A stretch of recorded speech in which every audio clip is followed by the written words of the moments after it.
Hey guys, I'm here to talk about ketones. The thing we'll be talking about in this video are what is a ketone, naming drawing of a ketone, properties of a ketone, reactions related to ketones, and real-world connections with ketones. So, what is a ketone?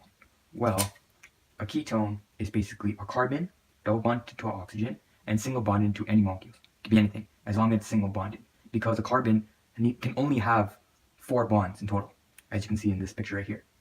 And a ketone is also known as a functional group.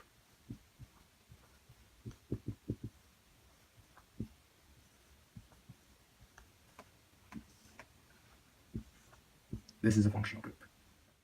This functional group can only be located in the middle of a carbon chain, meaning if you drew any carbon chain, like this is a alkene, it cannot be located here or here, the beginning or the end of a carbon chain. The reason why is because, say, for example, if I drew a ketone at the end of a carbon chain, so an example would be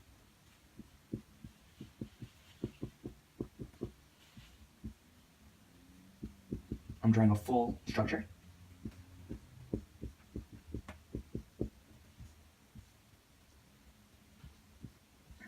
Now see, on this carbon right here, I drew a double bond O to indicate that this is a ketone, but it's at the end of the chain. And as you can see, this carbon has 1, 2, 3 bonds, meaning it can have one more. But that one more is going to become an H.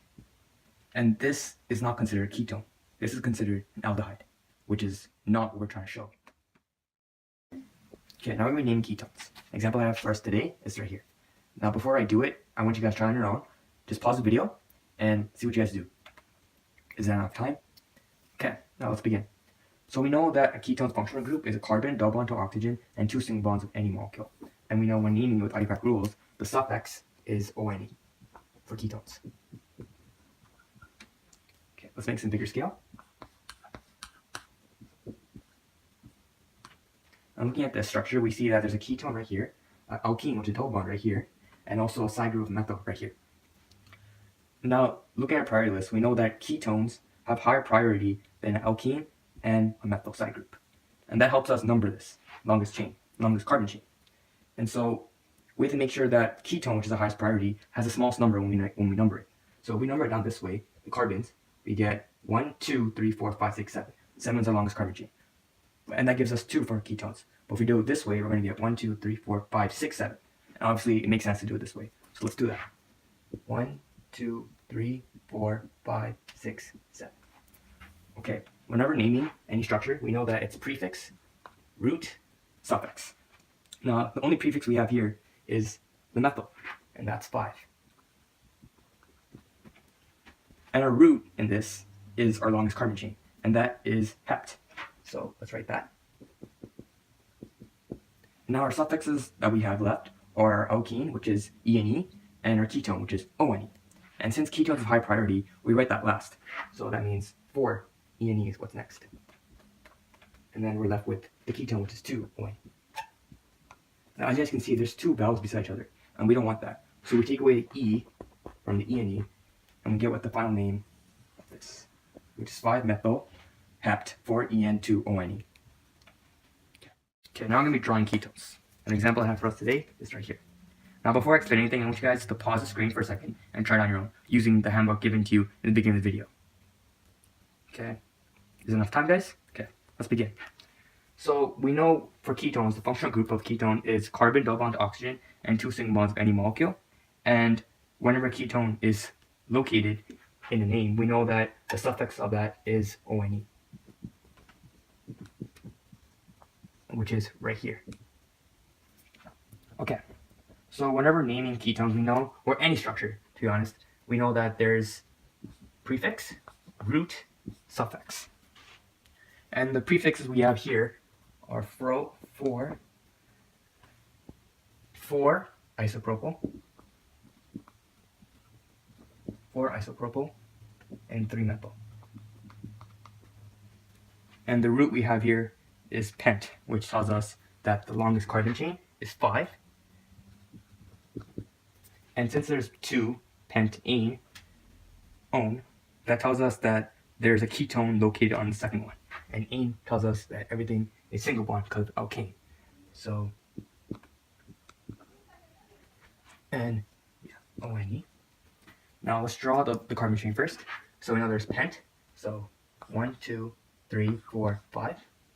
And there's a ketone on 2. And so if we say this is 2, that means 1, 2, 3, 4, 5. It's going to double bond right here. And 2 single bonds any molecule. There's a methyl group on 3. That's going to look like that. And an isopropyl on 4. So it'll look like that. This is how you draw a ketone. It's given to us right here. Drawing and naming ketones, one more thing that we should know is whenever ketones are side groups, but there's also an aldehyde. Aldehyde is when it's on the ending of a chain. And so basically, if a ketone is a side group, because on the priority list, aldehydes have higher priority than ketones. So if ketones are ever a side group, they're going to have a substituent of OXO. So when you name it, a ketone wouldn't have a highest priority. It would be AL, which is for aldehydes. And it would have a name of OXO if it's a side group.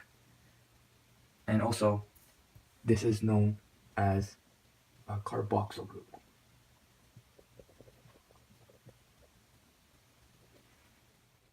Okay, so now I'm going to be talking about the properties of ketones. Now ketones, they generally have a functional group look like this. They have a double bond oxygen. That tells us that there's a high electronegativity because of the double bond oxygen.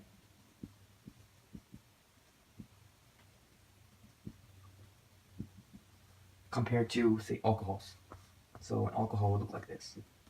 And since there's a higher negativity compared to alcohols, ketones are more polar than alcohols, meaning they're more soluble in water, ketones are. But since alcohols have H bonds, and ketones don't, ketones have a lower melting point and boiling point compared to alcohols because there's no H bonds in this. But the double bond oxygen indicates that there's a higher electronegativity, which means that they have a higher attraction of electrons toward itself. Okay, so now I'm going to be talking about the reactions that occur with ketones. And the first reaction that can occur with ketones is the oxidation. And this basically is a second degree alcohol, which is right here. And that oxidizes with it can be with a weak catalyst, such as PTT. And that creates a ketone and water, because basically oxidation causes the loss of electrons, and that's H. And that creates H2O. Now, the next reaction that can occur with ketones is reduction, which is the exact opposite. So if you use a strong reduction agent, such as LiAH4, with the ketone, it creates a second degree alcohol. And that basically looks like this. The reason why you can't use primary is because that would create alkyl halide. Okay, real world connections with ketones. So some uses of ketones is nail polish removal, perfume, paint, and plastics, the manufacturing plastics. The reason why these are used is because of a main ketone, which is acetone, which is also known as propanone. And that basically looks like a basic functional ketone group. Carbons here and double oxygen. And also the use of carbonyl groups. And that's basically this right here. Okay. Okay, so real connection with ketones in the human body is the effects from diabetes. And basically, when someone has diabetes, it tends to start eating the body fats within itself and use it for energy. But that also increases the level of ketones in your blood system. And if that's untreated, it can lead to something called ketoacidosis. And ketoacidosis is the main problem, because that can also lead to something called type 2 diabetes and create symptoms such as frequent urination, extreme thirst, nausea, vomiting, fruity breath, stomach pain, and also tiredness. And these are very harmful things that can lead to even more worse things when there's type 2 diabetes. And that's why when the rays of ketones, which is acetone, also known as propanone, in IUPAC rules, it can become very harmful in your body and must be treated right away. Okay guys, from this video, I hope you guys learned what a ketone is, how to name and draw a ketone, the properties of a ketone, and the reactions of a ketone, and how it connects to the real world using these right here. And if you guys have any questions, comment down below and I'll try to comment back.